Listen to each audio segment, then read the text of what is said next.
میں آپ کو شکر گزار ہوں کہ آپ میری ویڈیوز کو لائک اور سبسکرائب کر رہے ہیں. آج تھوڑا سا سیٹرڈے کا دن ہے. لوگ آفیسز بھی جانا شروع ہو گئے ہیں. گورنمنٹ نے لاک ڈاؤن بھی ختم کر دیا ہے. ٹرانسپورٹ بھی انشاءاللہ منڈے سے چلنا شروع ہو جائے گی. انٹر سٹی ٹرانسپورٹ بھی شروع ہو جائے گی اور جو ٹرینیں وہ بھی بحال ہو جائیں گی. گورنمنٹ نے فائنلی ڈیسائیڈ کر لیا ہے کہ انہوں نے کرونا کو اب اس سے ڈرنا نہیں ہے, اس کو مینیج کرنا ہے, لیکن اس میں عوام کی جو ذمہ داری ہیں وہ بہت زیادہ بڑھ گئی ہیں. ایک محتاط اندازے کے مطابق پاکستان میں اب تک 40,000 سے زائد لوگ جو ہیں وہ اس سے متاثر ہو چکے ہیں, اور جو شرح اموات ہے وہ بھی بڑھتی جا رہی ہے, مگر اس حد تک خطرناک نہیں ہے جو کہ امریکہ, انگلینڈ, اٹلی اور دوسرے کنٹریز میں ہے. ایپیڈیمولوجسٹ جو اس کا گراف بنا رہے ہیں وہ اس کے مطابق یہی کہہ رہے ہیں, اور WHO بھی یہی کہہ رہا ہے کہ اس نے ہمارا لائف سٹائل بن جانا ہے اور ہمیں اس کے ساتھ جینے کی عادت ڈالنی پڑے گی. اب اس کے ساتھ اگر جینے کو اس کی عادت بنانا ہے اور اس کو اپنے ساتھ زندگی میں لے کے چلنا ہے تو پھر تو ہمیں کاروباری زندگی کو چلانا پڑے گا.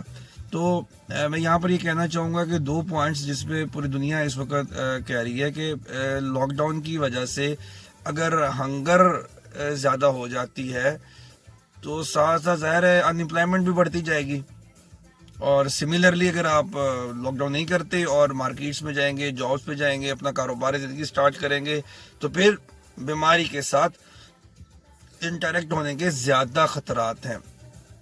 تو امر یہاں پر ہے, تو ہمیں 2 چیزوں کو فوراً عوام کو اب اس پہ کام کرنا شروع کر دینا چاہیے, کیونکہ جب بیمار ہوں گے تو انہوں نے ہاسپٹل میں جانا ہے, اور ہاسپٹلز میں اگر جگہ نہیں ہوگی, کیپیسٹی نہیں ہوگی تو مسائل ان کے لیے زیادہ ہوں گے. اس لیے سب سے امپورٹنٹ چیز ہمیں ابھی سیلف ڈسپلن لے کے آنا اپنے اندر.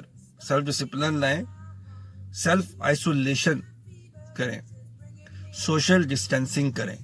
یہ 3 چیزیں جسے آپ کو اب کرنا ہے, اور یہ تب تک نہیں ہو سکتی جب تک ہم کانشیسلی اپنی عادات پر ایفرٹ نہیں کریں گے.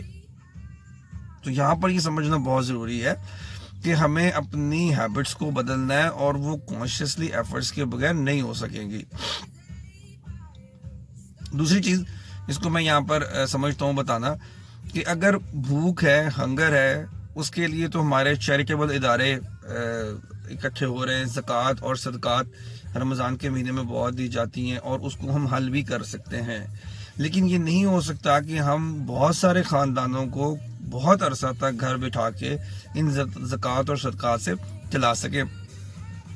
اب ہمیں کچھ امپلائمنٹ جنریشن کی طرف جانا چاہیے جو کہ واحد حل ہے, اور اس امپلائمنٹ کو جنریٹ کرنے کے لیے سب سے امپورٹنٹ ضرورت جہاں پر سرمایہ داروں کی اور حکومت کی ہے کہ وہ جاب اپرچونٹیز نکالیں, وہاں پر لوگوں کو بھی اپنی ایجوکیشن کو بہتر کرنا ہے اور ساتھ ساتھ سکلز بھی سیکھنی ہے, کیونکہ کرونا کے بعد یہ سکلز تھوڑی چینج ہو جائیں گی.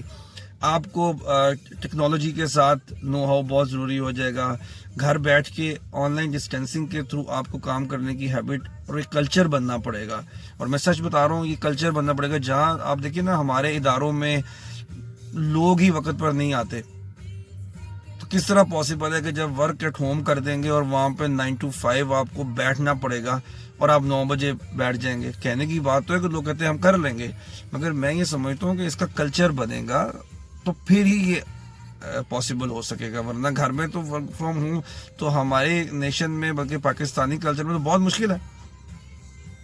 اس لیے ہمیں تھوڑا سا سوچنا ہے, اور اس سوچنے کے بعد پھر ہمیں اس پہ کانشیس ایفرٹ کرنی ہے, کیونکہ خالی زکوٰۃ اور ڈونیشن سے آپ صرف بھوک کو, ہنگر کو کچھ عرصہ تک تو کنٹرول کر سکتے ہیں, لیکن اس کا لانگ ٹرم جو کنٹرول ہے وہ امپلائمنٹ جنریشن کے ساتھ ہے, اور اس میں دونوں فریقوں کو محنت کرنی پڑے گی. حکومت کو اور جو کارپوریٹ سیکٹرز ہیں ان کو بھی جاب کریٹ کرنی پڑیں گی, لیکن جنہوں نے جاب کرنی ہے, جو جاب ہولڈرز ہوں گے, جو ان امپلائڈ لوگ ہیں, ان کو اس موقع سے فائدہ اٹھاتے ہوئے اپنی سکلز اور ایجوکیشن کو بہتر کرنا پڑے گا.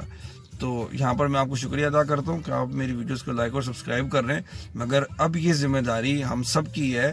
ہم اپنے اندر سیلف ڈسپلن پیدا کریں, سیلف آئسولیشن کریں, اور سب سے امپورٹنٹ چیز ہے کہ اپنی ایجوکیشن اور سکلز کو بڑھائیں, تاکہ جو سوشل ڈسٹینس ہوتا جائے گا ویسے ویسے ہمیں مزید خود کو جاب دلوانے کے لیے زیادہ محنت کرنی پڑے گی. تو پلیز آپ سب اپنا بھی خیال رکھیں اور ہمیں دعا میں یاد رکھیے گا. تب تک کے لیے بہت شکریہ. اللہ حافظ.